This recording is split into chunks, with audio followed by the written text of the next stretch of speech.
So we just did our collar stands. They had a 1/4 inch at the neck edge where they attached the bodice, and 1/2 inch everywhere else. The thing that attaches collar stands, or one of the things that attaches 1/4 inch at the neck edge where they attach is the upper collar, and 1/2 inch everywhere else. The upper collar. The just thing one that attaches go on the fold, or one of the things that attaches to the collar stand is the upper collar. Cut off some of the excess. The upper collar. Just one, and it's going to go on the fold. I'm just going to cut off some of the smaller piece of brown paper to work with.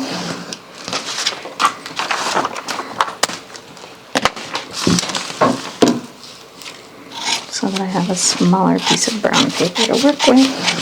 So, like the collar stand, the under collar is going to be on the fold.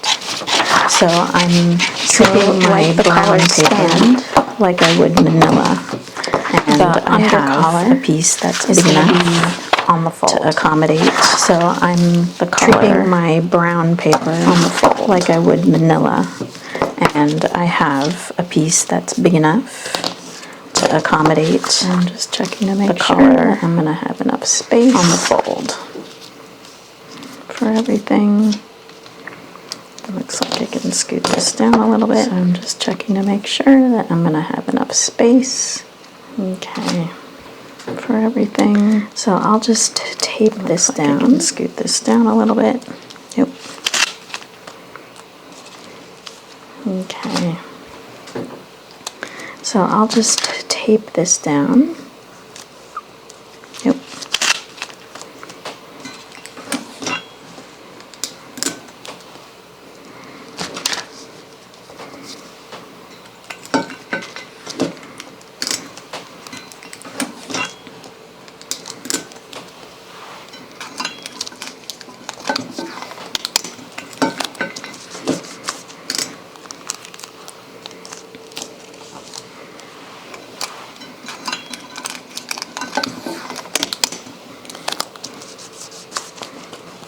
And give it a few staples, just make sure it stays put. And so the collar, a few staples, just so this collar here sure is going to sew to the stand right here. So this edge and this edge go together. The collar, being that we have 1/2 inch seam allowance on this collar edge, here, we're going to add 1/2 inch seam allowance on to the stand right here. Now, so this edge and this edge go together. So being that we have 1/2 inch seam allowance on this edge, we're going to add 1/2 inch seam allowance on this edge in like these corner areas. Now, but I really do like sewing with 1/2 inch seam allowance on these pieces. Seam allowance may need to get trimmed, especially small in like these corner areas. But I really do like sewing with gives a lot more 1/2 inch flexibility on these pieces. They're so small, and I prefer to trim away what I don't need. Gives a lot more industry, they like to have no waste, so if they can get away with 1/4 inch seam allowance, and I prefer to trim away. They'll have to buy less fabric. In industry, they like to have, but it'll depend on no waste. So if they can get away with 1/4 inch seam allowance, and the operator that's sewing it, they'll have to buy less fabric. So they would like to do that. But it'll depend on the sewing contractor and the operator that's sewing it.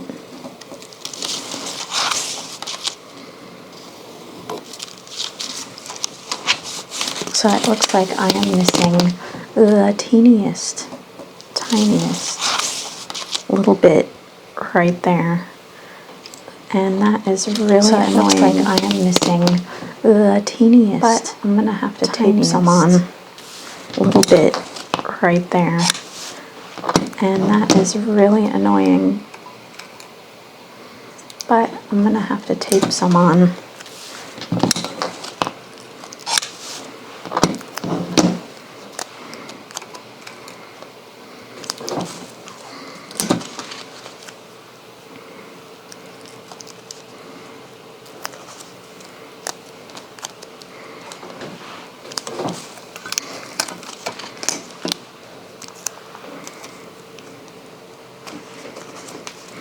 And I tape the brown paper on both sides so that it's more secure. And then sometimes I also need to staple it, depending on how bad my tape is. And I tape the brown paper on both sides so that it's more secure. So now we can cut this, and then sometimes I also need to staple it, depending on how bad my tape is. Okay, so now we can cut this upper collar out.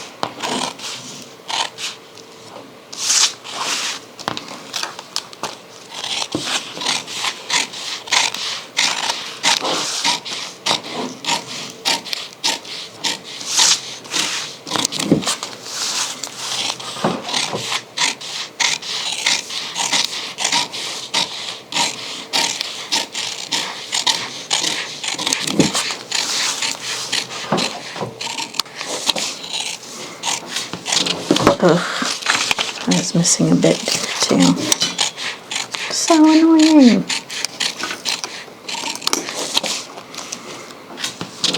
Ugh, I was missing a bit too. So annoying.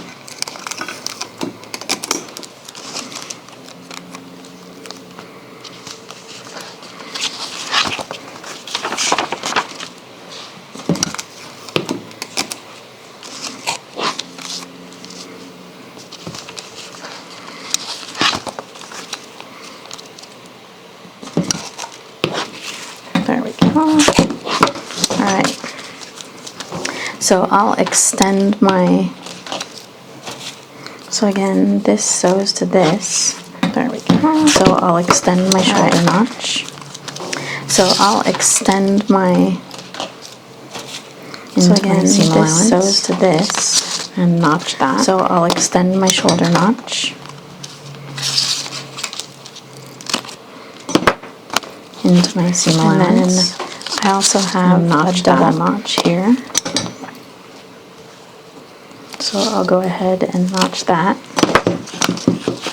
And then I also have a double notch here. So I'll go now I have my upper collar. So again, it's on the fold. So my grain line is parallel. So now I have my upper collar. These, so again, line up to each other on the fold. So my